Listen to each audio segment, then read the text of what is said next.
Baba wa mbinguni, katika jina kuu na lenye nguvu la Yesu Kristo, na kuja mbele zako leo kwa ujasiri na mamlaka. Neno lako linasema katika Luka 10:19 kwamba umenipa uwezo wa kukanyaga nyoka na nge na juu ya nguvu zote za adui, wala hakuna kitakachonidhuru kamwe. Leo ninasimama katika mamlaka hiyo ya Yesu Kristo. Baba, nainuka dhidi ya kila nguvu, kila mamlaka na kila roho ya giza inayofanya kazi katika maisha yangu. Kulingana na neno lako katika Waefeso 6:12, vita yangu si dhidi ya mwili na damu, bali dhidi ya nguvu za kiroho. Na leo nachukua nafasi yangu ndani ya Kristo. Kila roho ya ucheleweshaji ninakuamuru sasa, toka katika jina la Yesu. Kila nguvu inayopinga maendeleo yangu, kila kizuizi kisichoonekana, kila mzunguko wa kusimama, navunja sasa katika jina la Yesu.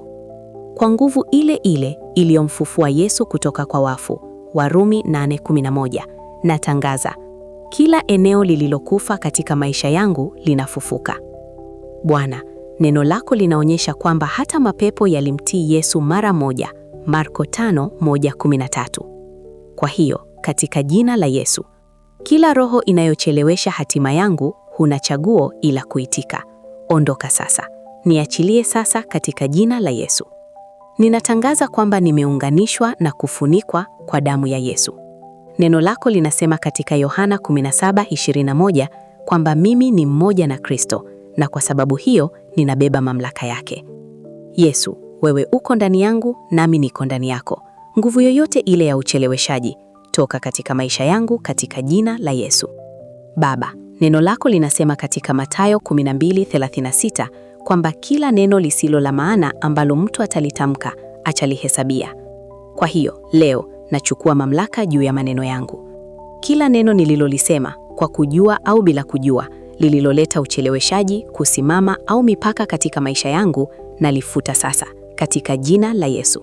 Kila tamko hasi, kila neno la mashaka, kila makubaliano na ucheleweshaji, nayafuta sasa kwa damu ya Yesu. Ninaamuru na kutangaza, kila unabii ulionenwa na Mungu juu ya maisha yangu utasimama. Kila baraka iliyotolewa kutoka mbinguni juu yangu itadhihirika. Ninauanisha kinywa changu na neno lako, Mungu. Kuanzia leo ninatamka uzima. Kuanzia leo ninatembea katika kusudi. Kuanzia leo ninasimama katika hatima. Kila Goliati anayenitukana katika maisha yangu, umeshindwa katika jina la Yesu. Kila Farao anayekataa kuniachia, niachie niende katika jina la Yesu. Kila Yeriko inayosimama mbele yangu, anguka sasa katika jina la Yesu. Kila sauti mbaya inayozungumza juu ya hatima yangu, sirini au kwa wazi, kila neno la uongo, kila tamko hasi, nyamazishwa sasa katika jina la Yesu. Acha sauti ya Mungu pekee isimame katika maisha yangu. Neno lako linasema katika Yohana 10:10 kwamba adui huja kuiba, kuua na kuharibu, lakini Yesu alikuja ili nipate uzima na niupate tele. Kwa hiyo, nakataa ucheleweshaji, nakataa uharibifu, nakataa kusimama. Kuanzia sasa ninatembea katika njia ya uzima. Ninasema uzima juu ya maisha yangu. Ninatamka maendeleo. Ninasonga mbele. Ninapita kwa kasi ya kiungu. Kuanzia leo sitachelewa, sitazuiliwa. Kila nguvu iliyojificha, kila nguvu inayojificha gizani, kwa namna yoyote ya ucheleweshaji, ninakuamuru, toka katika jina la Yesu. Nainuka, nasonga mbele.